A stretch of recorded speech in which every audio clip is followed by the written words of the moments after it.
Chefs Without Restaurants, episode 87 with Vaughn Tan. The most successful innovation teams all admit to themselves and to other people that they don't know what is going to happen next, right? So they're not pretending, oh, I know what's going on. I know how to do this innovation thing. I know how to make new stuff. They actually just say to themselves frequently, and they actually also tell other people frequently that, no, we have no idea what's going to happen next. And that's really hard, right?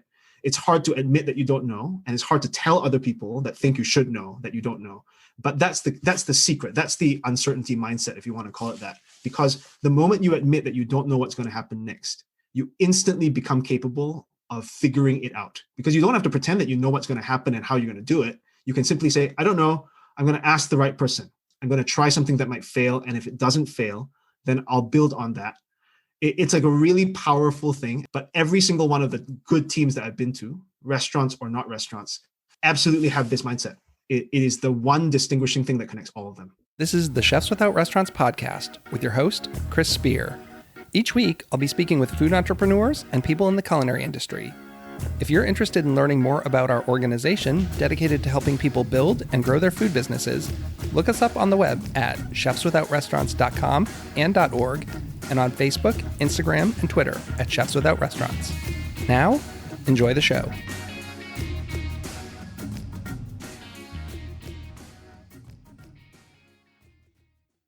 Welcome to the Chefs Without Restaurants podcast. I'm your host, Chris Spear. On the show, I have conversations with culinary entrepreneurs and people in the food and beverage industry who took a different route.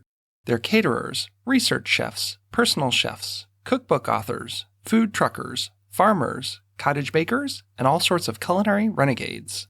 I myself fall into the personal chef category, as I started my own personal chef business, Perfect Little Bites, 10 years ago. And while I started working in kitchens in the early 90s, I've literally never worked in a restaurant. This week, I speak with Vaughn Tan. He's a strategy consultant, professor at University College London, and author of The Uncertainty Mindset, Innovation Insights from the Frontiers of Food. He specializes in designing organizations that are innovative and adaptable, and which thrive in uncertainty. He's spent over a decade working with the food and beverage industry, and is on the board of Rethink Food in New York. We discuss some of the similarities he found while working with these culinary R&D teams, and we reflect a bit on the past year, which has provided quite a bit of uncertainty. We also talk about goal setting, challenging yourself, his new project called IDK, pizza making, and eating meat substitutes, and vegetables. And thank you to this week's sponsor, Olive & Basket.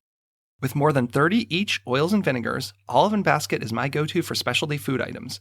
They also have seasoning blends, sauces, jams, pasta, honeys, mustards, gift baskets, and so much more. A couple of my personal favorites are the Meyer lemon oil and the Greek seasoning vinegar, but I don't think I've ever had anything I didn't like from their shop.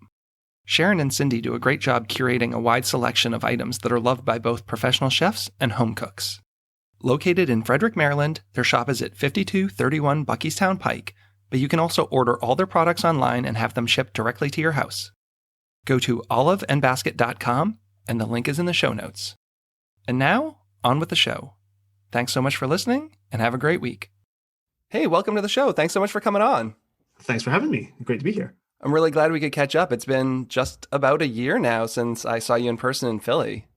Absolutely. It's bizarre, right? Because it feels like just yesterday, because a whole year has just disappeared. But yeah, it's been just over a year, I think. Yeah, I've said that was the last thing I did. We're starting to see COVID stuff rolling in, but I don't think many of us were even concerned at that point of going to a convention, traveling across the world, hugging, handshaking, sharing food, going out to eat, and it's crazy that literally like less than 2 weeks after that, everything kind of came to a grinding halt. But I had wanted to catch up with you back then. We had started talking, and I said, let's catch up, maybe come on the podcast. And you seem to have a lot of things happen between when we met last year and now. And I guess we'll get to that in a little bit. But I wanted to hear a little bit about, your backstory. You're not a chef, but you've worked in the food and beverage industry and a lot of different things. So can you talk to me a little bit about what it is you do and how you found yourself in the food and beverage industry? Absolutely. So my day job is I'm a strategy professor at University College London. It's got a school of management and I teach in it. And I teach strategy for entrepreneurs, right? Basically strategy and innovation. And the way I got into that was actually through food and beverage. So I've always been really interested in food. I'm Singaporean by birth. I grew up there. And if you know any Singaporeans, you know that they care a lot about food, not necessarily just the fancy stuff, but also food all the way up and down in the sense, the food chain. And so when I was doing grad school, which was at a business school, and I was very interested in innovation, one of the things that I thought about was maybe I could go study innovation at restaurants, right? Because they do so much of it. And this was back in like the late 2000s, like 2008, 9. I was looking for a project to write my dissertation about. And one day I happened to go to a lecture that Jose Andres was giving at Harvard. And he had office hours the day after. So I went to office hours and I just asked him, Jose, you talk about your innovation team and you say, he calls it Delta Force. And you say that it's so important to making your business successful and innovative. How about if you let someone come watch what they do for a few weeks? And I was completely expecting him to say no, but he said, yes, why don't you come to breakfast the next day and we'll talk about it because my two R&D guys are here. Like that's Ruben and Aitor. So I did that. He bizarrely said, yes, come on over. So I came down the month after that, I think, spent a week with them that first time, went out with them to Vegas just before they opened 3 restaurants at the same time in the Cosmopolitan. And then from there, I sort of got to meet other restaurants and chefs. So I eventually went to the Fat Duck, to Modernist Cuisine that produces the books, and to another location, which I cannot talk about, but which you all know. And that's sort of my formal kind of connection to, I guess, innovation cooking at a high level. I spent a lot of time in those labs watching what they do. I can't imagine working or at least having a behind the scenes glimpse because those are some of the best places in the world and some of the most innovative. What are some takeaways just from being there? Like, what is there a common thread? What were all those places already doing really well that you kind of see? Because I'm really interested in kind of dissecting like what makes a kitchen run at a certain level and what did all those places have in common?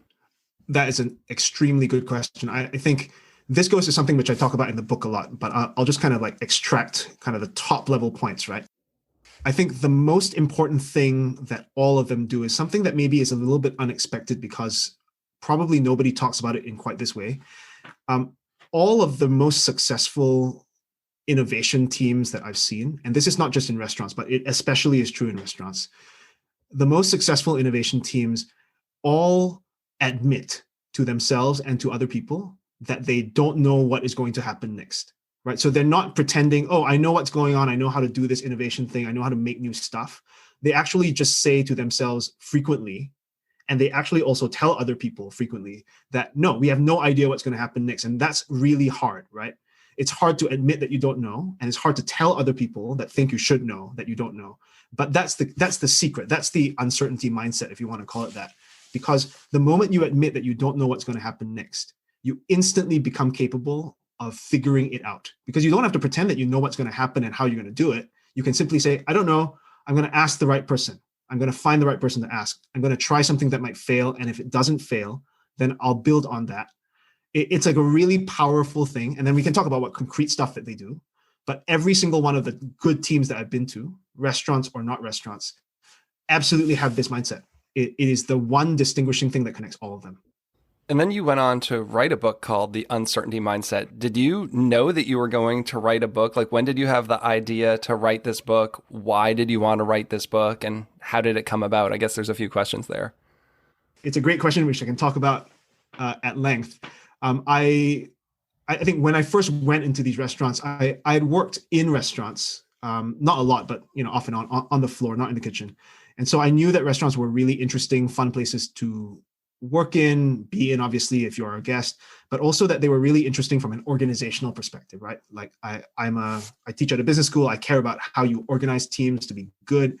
And so when I went in, I knew that it would be interesting. But when I actually went into these places, which, as you point out, like back then, this was like 2010, 11, 12, I already knew that they were amazing places. The food was, they were already famous back then. But when I went inside, I realized these were cool stories too. They were fun stories to watch. Nobody else then, and to some extent, nobody today knows how it works inside these kinds of teams.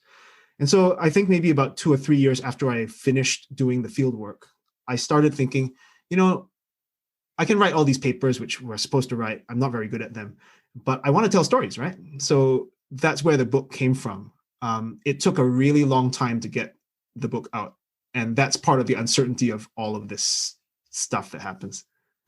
And then you started the weekly newsletter, which I thought was amazing because it was so relevant to the COVID times. It's kind of like I'm a big fan of Ryan Holiday and the Daily Stoic, and I feel like his book, The Daily Stoic, is a book that you can read at any time, regardless of what's going on. But then he has his daily newsletter that really, applies to daily life. And I felt like your thing was kind of the same thing. Like the book kind of stands up regardless of when you read it. But then you put out this newsletter that was really hitting on we're in the midst of something that no one in our life has ever really seen. How did you end up doing that? And I don't know, just you put it together seemingly pretty quickly. Were you ready to do that? So I had a thought. I started doing that probably around at the very, very end of 2019. And part of it was because, because I'm in a university teaching, the kind of writing that they kind of say that we should be doing a lot of is, frankly, it's kind of dry and boring, right? So normal people don't want to read it. And I don't want to write stuff that normal people don't want to read. It would be fun to write things that are interesting enough or fun enough to read, even if you are not forced to read it because you're an academic. So that was sort of the initial impulse behind doing that. And I was trying to take the ideas that come out of, for instance, restaurants that I think are relevant to businesses and to people, and write about them in ways that are understandable and also, but not in a dumbing them down way. And so that kind of took a while. I think I was not expecting the pandemic either. But when the pandemic actually hit, I realized that what I was writing about could be kind of talked about independent of the fact that we're all suddenly in a position of incredible uncertainty.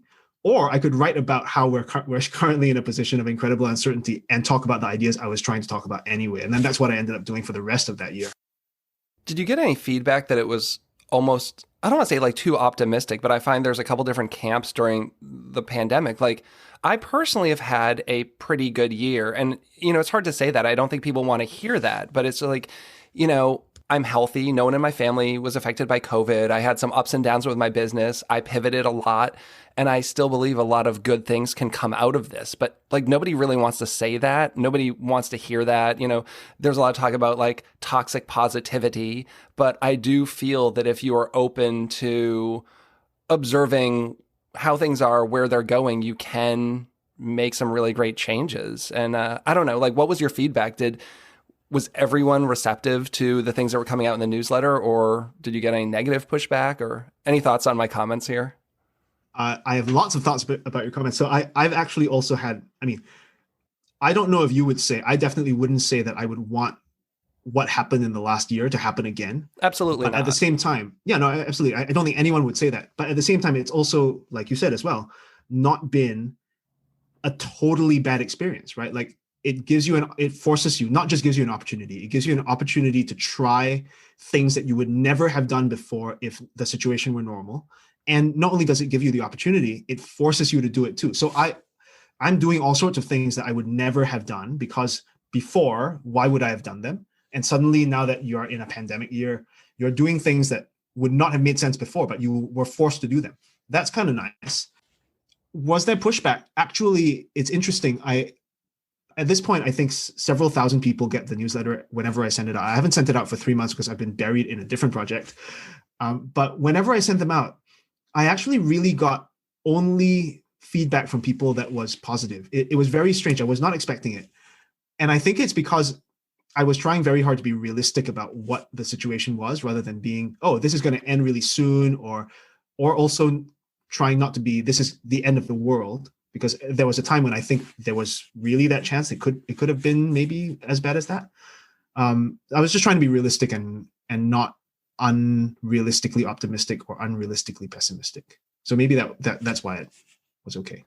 Yeah, I think I'm a believer in dealing with the hand you're dealt, right? Like, again, I wouldn't want to do this over. If you could go back time and magically like not have this happen, obviously I would want that to happen. But, for me, just looking at things like the podcast and where I am with that, it would not be what it is today had I not had to adapt to the situations. I was very comfortable with it being something that I only did in person and only did with people in the Washington, D.C. area, and had a co-host. And now it's like, I don't have a co-host, and I kind of like doing it by myself. And now I'm talking to people like you across the world who I don't think I would have pushed myself to figure out how to do a Zoom podcast, and I'm very happy with the outcome. I mean, is it worth losing millions of people so I have a great podcast? Well, obviously not.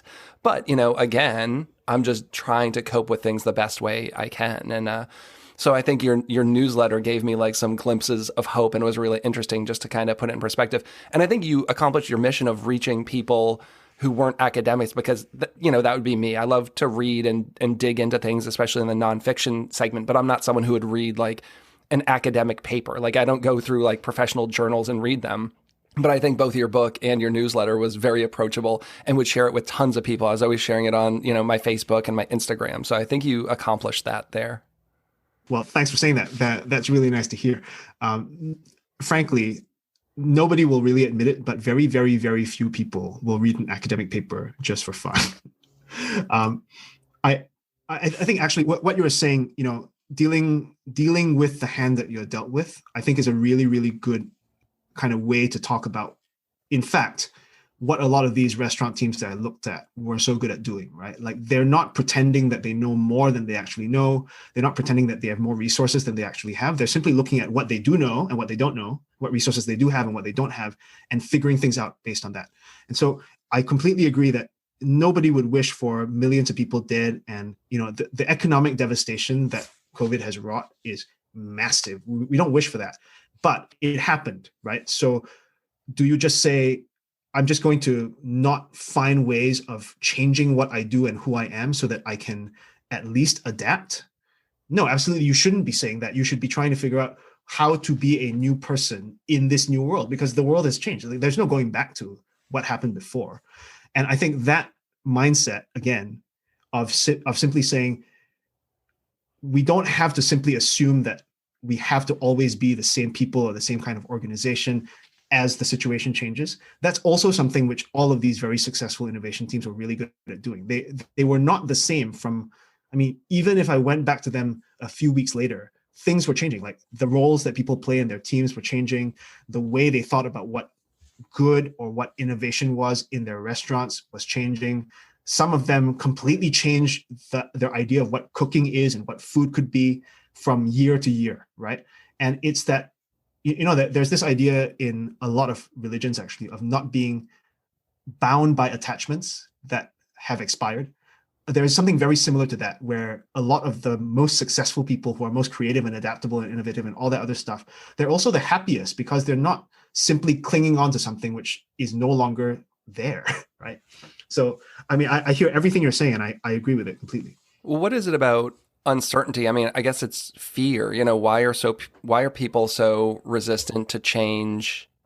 Yeah, I guess that's the question. Why are people so resistant to change, and what can they do to get over that? Because I think some people were able to adapt quickly, and some people were more digging in and just didn't want to change. And I guess that all leads back to kind of uncertainty and probably a tie into fear somewhere.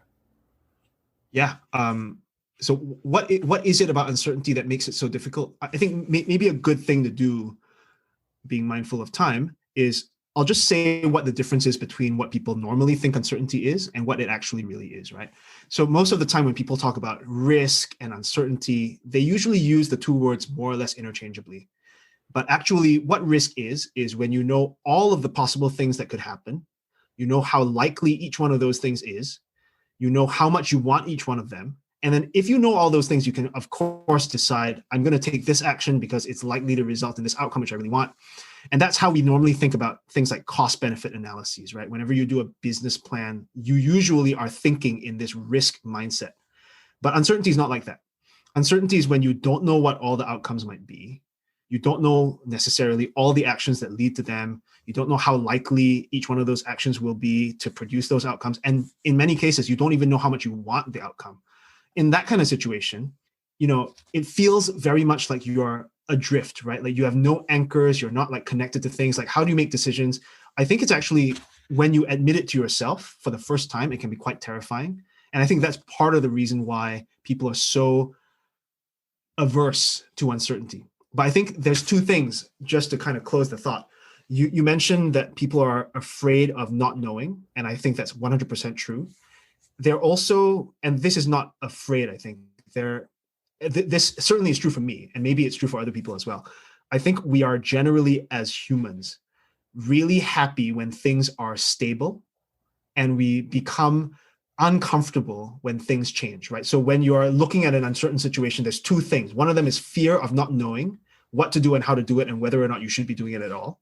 And the other part is discomfort, which is not about fear necessarily. It's discomfort with the fact that something which maybe was quite comfortable is no longer the same thing and no longer comfortable again. So I think there's two parts to the question.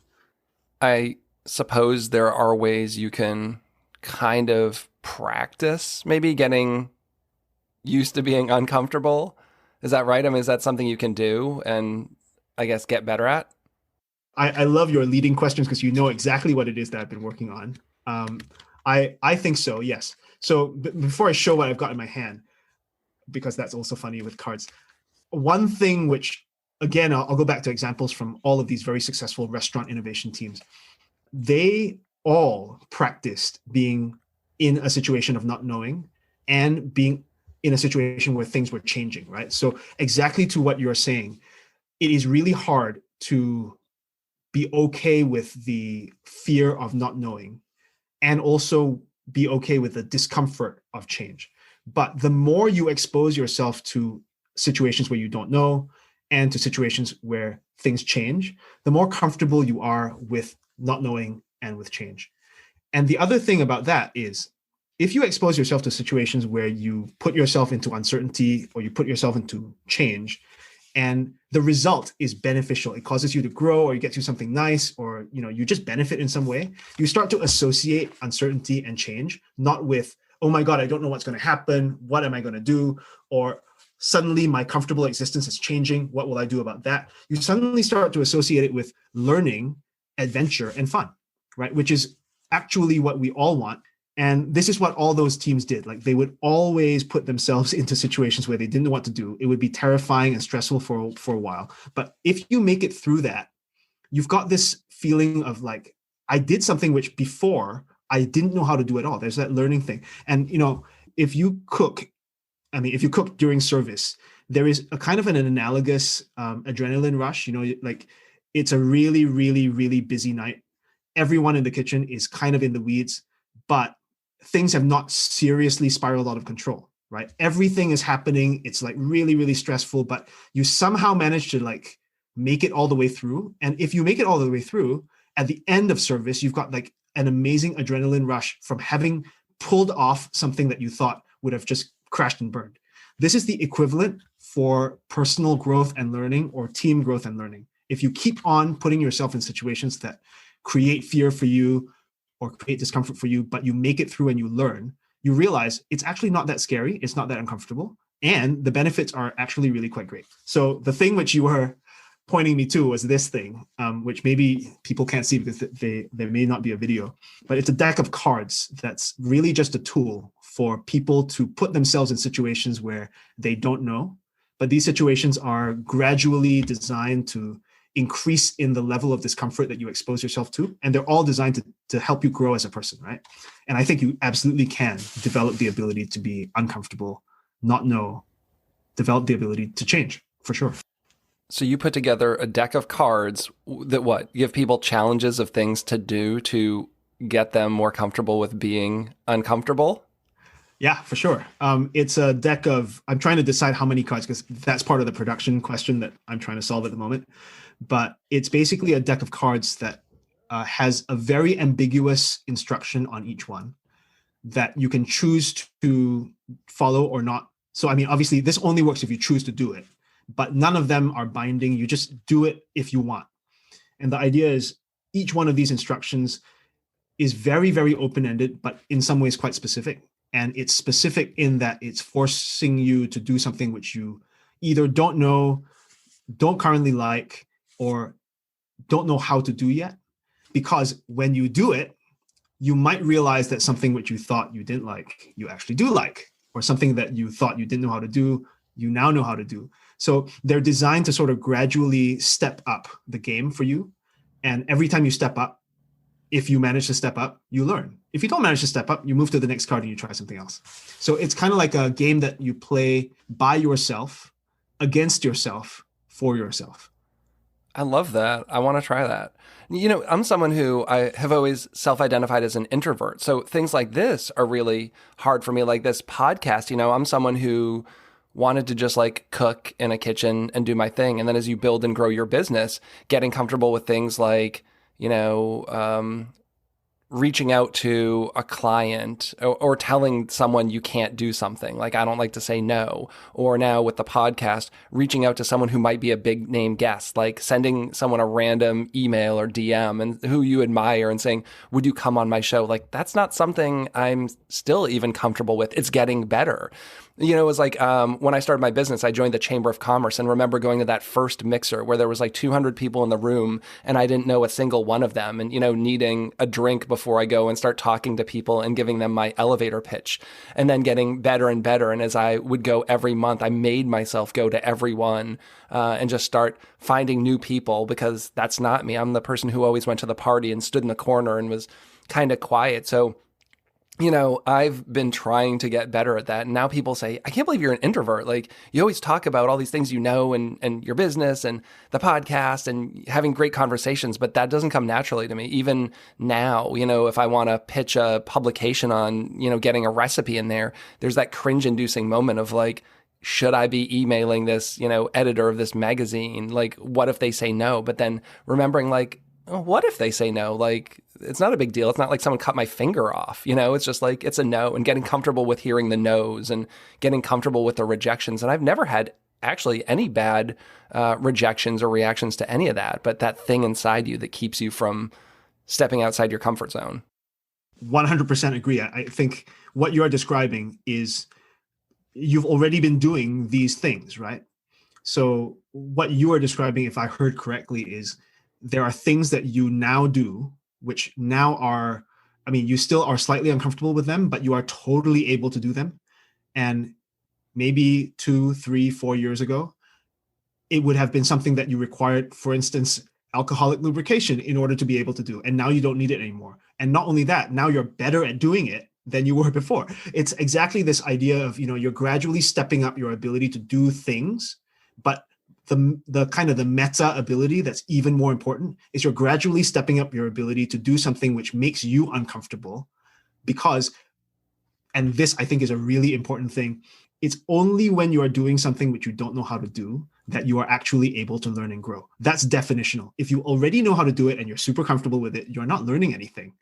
So if you want to learn as a person, and this applies to all of us, like, I mean, it definitely applies to me. Like, whenever I'm super comfortable and I know how to do something completely, I can 100% guarantee that I am now just coasting, right? So, I mean, to your point, I'm also a massive introvert. So doing things like podcasts or like talking about my book, like, I hate self-promotion.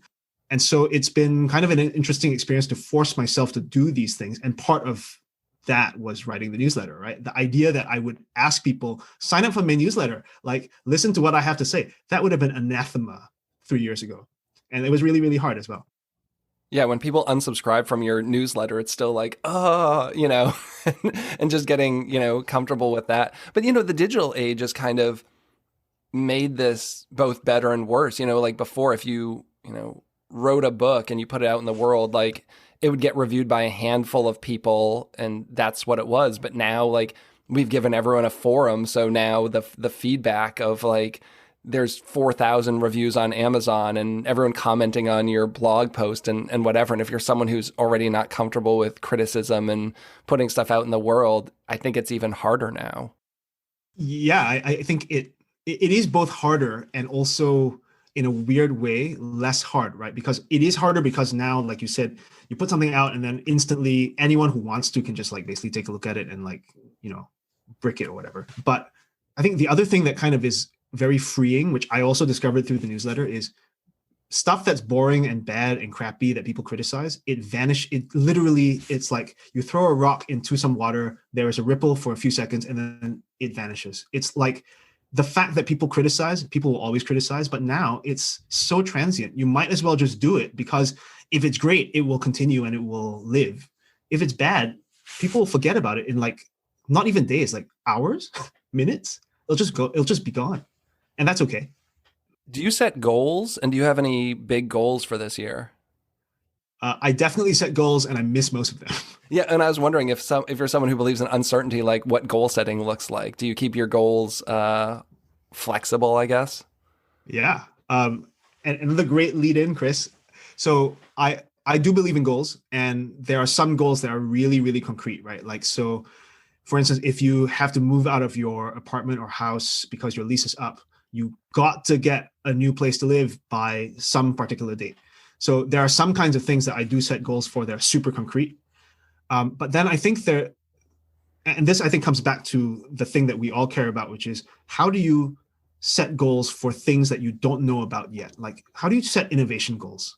Both if you are in a restaurant and you're trying to design a new dish, or if you are just a person and you're trying to design a new, I don't know, life for yourself, or a new career, or a new business model for your business. I think when you have a situation like that, you cannot set these super concrete, very like granular goals that, management gurus usually tell you to do. What you need to do is you need to set what I think of as like an open-ended goal, where you understand how you know whether or not you've succeeded because you've thought about that a lot. But you don't say that in order to be successful, it has to be the following 25 things, right? So, to use an example that maybe is closer to what a cook or a chef might experience if they're designing a new dish. Because I'm a home cook, so I have ideas in my head about what I want this thing to be, but I don't know how to do yet. And you don't know what it actually will be. But often when you taste it and you are successful, you know that you nailed it, right? And then it's ready to go. So that's exactly what I'm saying for open-ended goals that are not just about food. It's like, I want to move to another country where the air is cleaner and real estate is less expensive. Don't say I want to move to, I don't know, like rural Sweden, right? Like, leave the goal open so that other things that you don't expect but actually work can be a success, because then that's where serendipity and innovation really come. Like, you can be driving around in some part of Southeast Asia and you realize, actually, the air is really clean and real estate is not that expensive, and I quite like it. I would never have thought of living in Southeast Asia because I used to think of living in North America or Europe. But now this actually is something that allows me to achieve my goal, even though I didn't think that it would have before. And that's powerful too. Yeah, and from like a culinary standpoint, I have tons of notebooks. I think it's something lots of chefs do, and not just chefs, and it's more of ideas. And yeah, you got your notebooks there. But one of the examples I give is I wanted to make like a bulgur pudding that was like a rice pudding, and I could never get the texture right. And it was just like all these ideas, and I would do all these tests.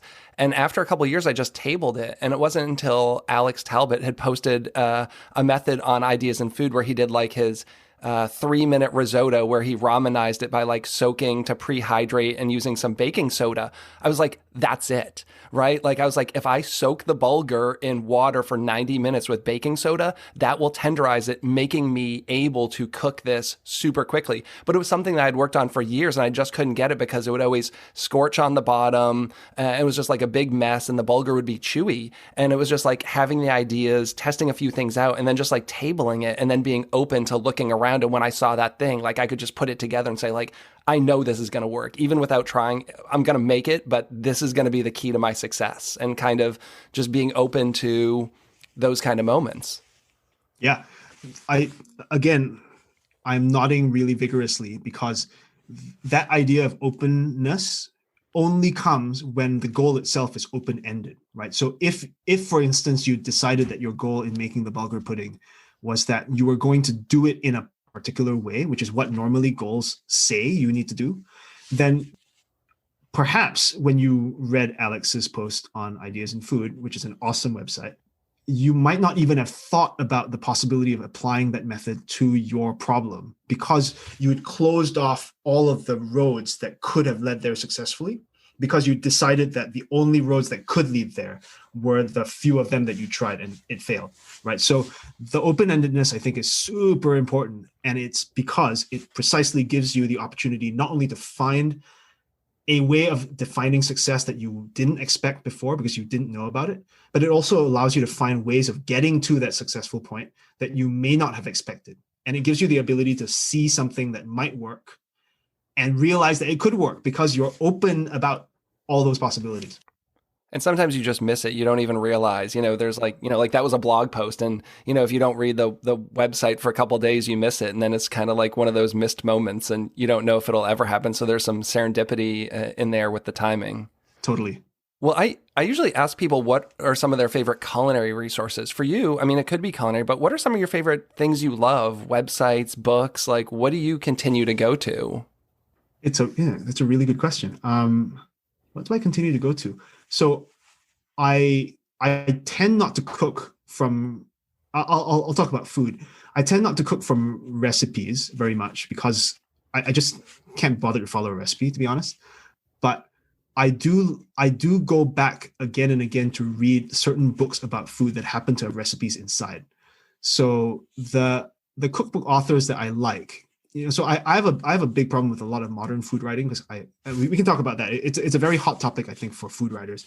But the food writers I like are mostly people who are really old or already dead, right? So I love Calvin Trillin's food books. They sometimes, very rarely, have recipes inside, but they're really, they happen to be really good writing that is about food rather than food writing. Patience Gray's book, Honey from a Weed, is an amazing book. I mean, you know what? Jeffrey Steingarten is an amazing author as well. Super funny. So I go back to those again and again. I literally will read them for fun because they're kind of like a way of thinking about what you would want to cook instead of here is a recipe for things that you could cook. Richard Olney, of course, is also really cool.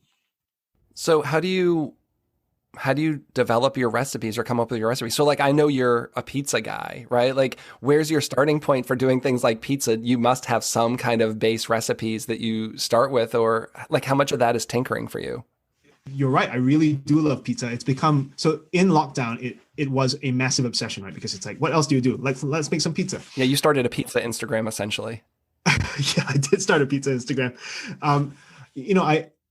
How can you hate pizza? Everybody loves pizza, right? So for years, I've loved pizza because it's like, how can you hate it? And then over time, I kind of, as I was eating a lot of pizza everywhere, I realized that there were a few pizzas that kind of stood apart.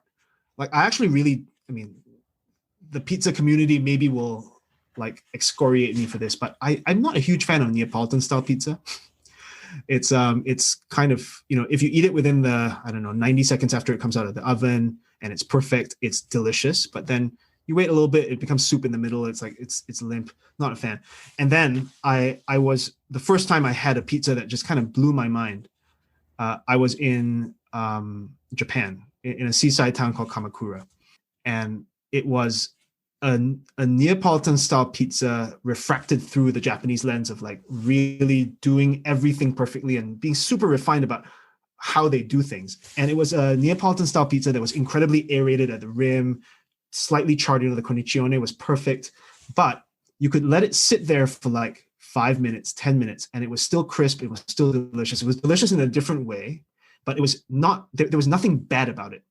And that was the first time I realized you can do something to pizza by being better at cooking it and also being better at developing the dough and all that other stuff, choosing the flour and all that stuff to make it something that gets even one level above what a really good pizza already is, because all pizza is at least edible, right? And then the next time I had this really bizarre experience was a pizza that blew even that pizza out of the water, which was at Ops in New York. And the first time I had that pizza, it was just like, holy shit, this is incredible. It has many qualities of a New York style pizza because it's very, very thoroughly cooked, but it's aerated, it's light. The toppings were correct as well in terms of like how much and how heavy they were. And it turns out that they were using a really interesting blend of flours. Some of it was from upstate New York. And since that time, so I think I had that probably a few years ago, I started getting really interested in wheat and flour, because it turns out that there's lots and lots of different kinds of wheats that you can use. We mostly think of it as all-purpose flour or strong flour, but actually there are lots of different kinds of flours if you look hard enough. And if you decide that you want to use these old flours, which are better for the planet and better for you, you need to change the way you make the dough so that you can produce the pizza that you want. And so that was what I spent a lot of the last year doing. And I've shared with you, I think, Chris, the recipe that resulted from it, which is actually really quite reliable within a wide range of kinds of flour. And I'm very happy with it. I now use it for a wide range of different kinds of flour, and I always get pizzas that I love. Yeah, I mean, even when you have bad pizza is still good pizza, right? Yeah. Absolutely. Bad pizza is totally still good pizza. I've been practicing pizza as well, too. And there's so many, I mean, I guess it's like anything in the food world. There's so many different opinions, like just looking at like dough recipes or sauce recipes from really well-known people. Like everyone has a pizza cookbook these days, and you look through all of them and there's no consensus on, you know, how you should make any of that. And it's just, I feel like you just got to start somewhere and go with it. And, you know, figure out what you like. I'm a pan pizza guy just because I have trouble, like, to be honest, pitching the dough is my challenge. Like I can never get it to slide off. It always looks a hot mess on my baking steel. And I grew up eating like Greek pizza, which is like kind of oily and crispy. I mean, that's all I had growing up in Massachusetts. Like we had a bunch of Greek people in town. I don't think I had Italian pizza until I was like 21 or something. So I'm a big fan of just getting a nice pan, putting some olive oil in there, getting that almost like focaccia crust. So that's kind of what I've been working on. Totally. Well, offline, we should have a little discussion about how to load the pizza onto the steel. I also learned how to do that through repeated failure, but I have some thoughts about that at the moment. I think the biggest thing about kind of developing, and I'm definitely not a professional, I'm not a professional cook at all, but developing a recipe, I think a lot of it comes down to, exactly as you said, deciding what it is that you want and being open-minded about whether or not what you want will change over time, right? So before I had this pizza in Kamakura, I was like, oh, you know, Neapolitan style pizza is great. And then when I had it, it changes, it re-baselines my level of quality.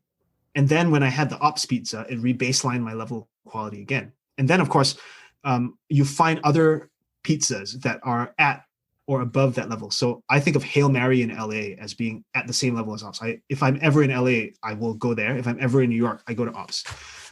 But once you know what you want, then what you can do is you can start to tinker, right? Because if you don't know what you're trying to get to in terms of, you know, I want it to be crisp, all these qualities. Once you know what you want, you can start to experiment with flour. You can experiment with hydration. You can experiment with like fermentation and how you shape and all these other things. And eventually you get to the point where you know what you're doing, because what you're doing gets you to the zone that you know that you like. And that zone is still very open-ended. Like sometimes you can run into a pizza that is surprisingly good in the sense that it's good in ways that surprise you. And that's actually what we all want when we're eating out, right? Like sometimes we want comfort, but what we really want is we want something that gives us a new definition of delicious that changes what we think delicious is. And it's super rare to get that, even at a really fancy restaurant. I mean, so often we're using something as a reference point, and I think that can be both a good thing and a bad thing. Like when you're describing what you've made, you're going to say, well, it's a pizza. And if people have a preconceived idea of what a pizza is, then if it's not quite like that, they might be disappointed. I do the same with my food. Is I create totally new dishes, but I feel like I have to say it's like a pimento cheese or it's like a meatloaf. You know, I think that's the challenge with like the whole vegetable burger thing. Like there's some amazing non-meat burgers that are not like beef. Like if you've ever had Superiority Burger in New York, like it's one of the best things ever. It's not like a beef burger. It might be better than a beef burger. And I think all these people who are trying to make like the Beyond Burgers and the Impossible Burgers are trying to make it like meat, but you can have this amazing thing. And it all goes back to like a reference point of like what a burger is, I think. Yeah. So I totally agree. I actually, you know, call me a Luddite, but I would much rather eat vegetables if I wasn't eating meat than eat a meat substitute. And I agree also about Superiority Burger because I think it's awesome. And in fact, the gelato, like Brooke's amazing pastry chef, right? The gelato is also really, really good at Superiority. What you said about the reference point, I think makes a lot of sense. What I would love is for people to come up with an idea of what they want, rather than trying to figure out what they want based on what other people say is worth wanting. And I think the kind of, the vat meat or meat substitute trend is born out of people believing that meat inherently is good and delicious, when in fact, it's not true, right? Most meat is actually not that good, and also not that good for you, and also not that good for the planet. Why not just eat a lot less meat, but only eat the really good stuff? It'll still end up being cheaper. And then eat more vegetables along the way. Yeah, I mean, I'm sold. My wife and I were vegetarians for about 5 years. We're not anymore, but when we eased back into eating meat, it was like that conversation of like, when we buy meat, let's buy it from, local farms. Let's get the best, product available. But like tonight we're having red lentil and carrot soup at home and it's completely vegan. Like we don't need meat tonight for dinner. And tomorrow, if we have meat, it'll be a better quality. I've got some great pork chops from a local farm that's raising heritage breed Berkshire pigs. And, I'd rather spend $9.99 a pound on pork chops tomorrow night and eat a vegetarian soup tonight instead of just like $3 commodity meat every day. But yeah, I think people are on either sides. Like at this point, it's like you either understand that or you don't. And I don't know that you can convince people either way. Well, I hope that we can, because otherwise you'll have either people just eating a lot of really crappy, inexpensive meat that's bad for them and bad for the planet and doesn't taste very good. Or alternatively, you've got like meat substitute that's actually not very good for the environment either, and will end up being very expensive and will not taste, in my opinion, very good. Yeah, I think maybe the way to get to the point where people realize that it's better to have, I guess, balance in how they think about, especially things like meat substitutes or food in general, is it makes a lot of sense to just eat less of something so that you can eat only the best of it, than to try and eat a lot of something that you can afford by eating the worst, cheapest version of it. Right. So I think the reason why for you feel like it's okay to spend $9.99 a pound for pork chops, once every few days or once a week or once every 2 weeks, is because the other food that you're eating along the way is not like privation so that you can afford the pork chops. It's like your carrot and lentil soup will probably be pretty delicious, right? It's not like because there's no meat in it, this food is shit. It's that there is no meat in it and this food is great. And what that also happens to mean is when I do have meat, I can have the really good stuff. And that's okay. And that's probably the way that's the healthy way of thinking about food, I think, in general.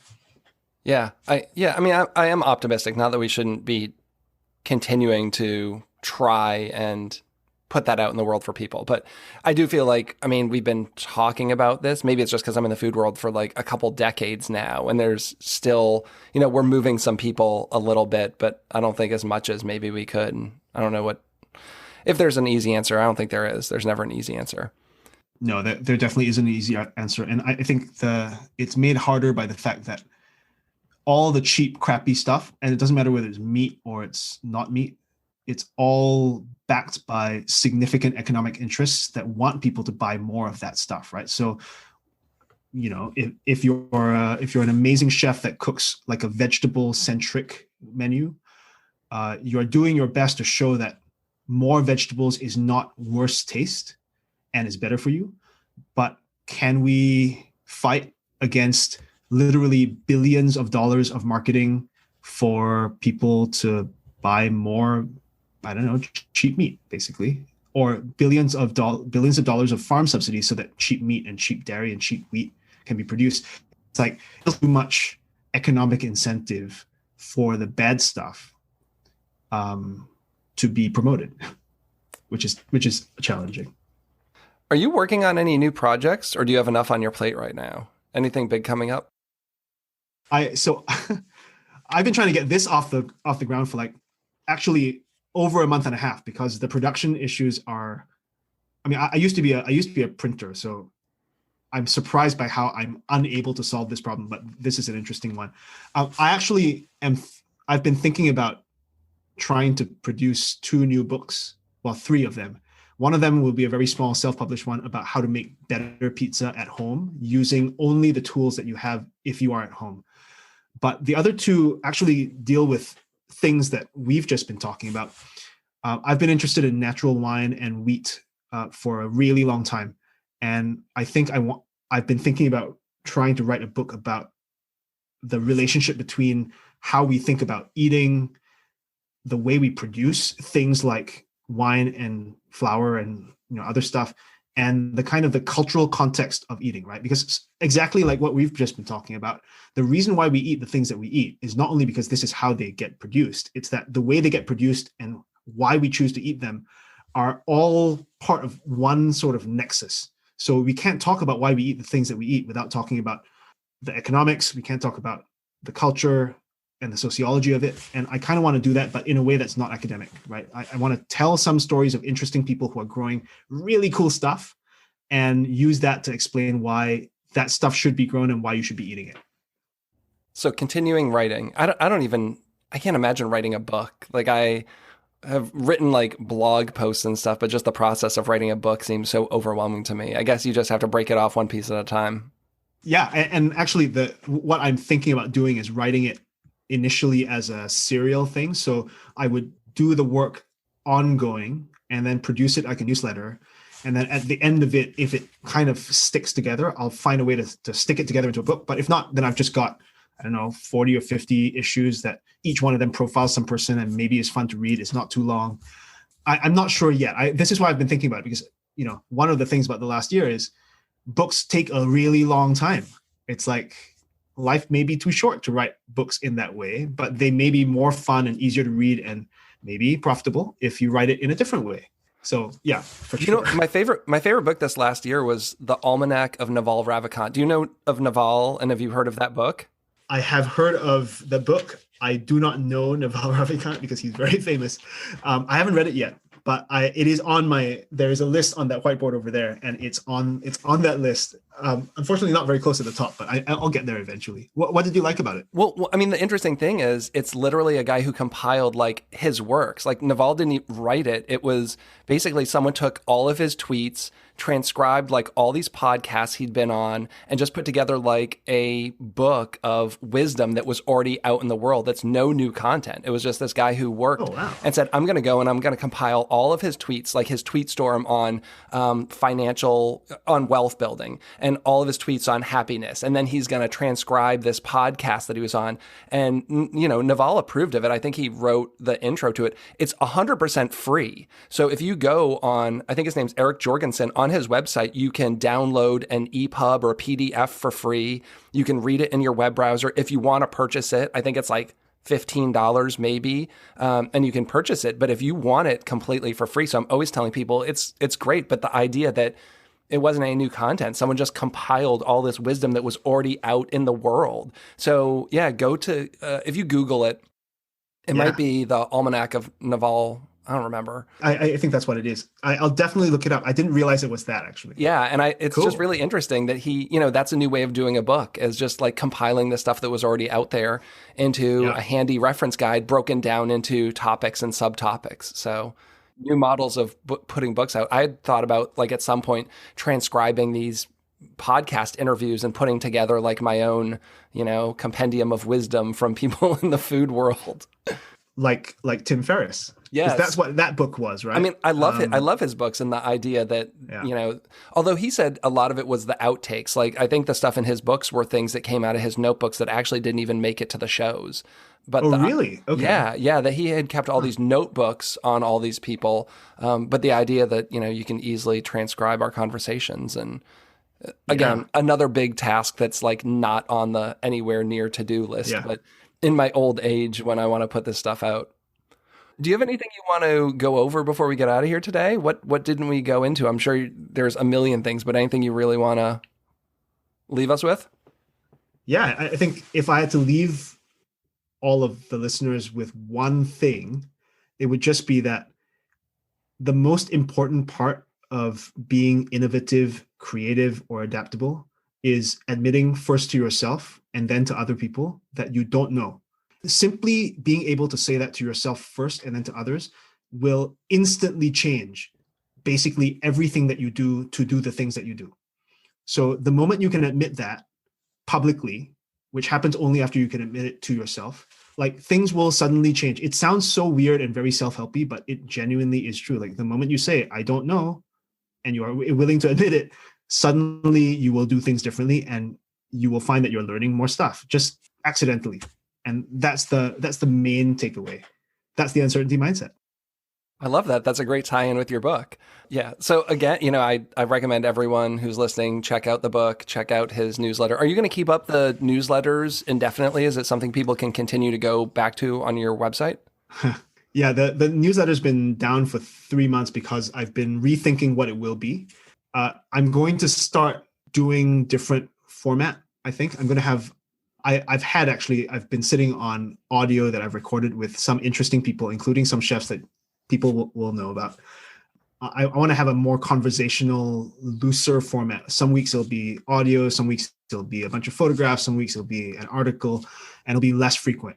But it's coming back. I just don't quite know when it's going to come back yet, because I've got some stuff I need to get out before. But are the old issues still up there, like the old the old weekly? So anyone can go through all the back stuff if they haven't caught up. Yeah, that's still for sure available. And in fact, it's going to stay up for, as long as Substack wants to keep it up, it'll be up there. And then there's also the index website that I made for it so that you can navigate all the topics.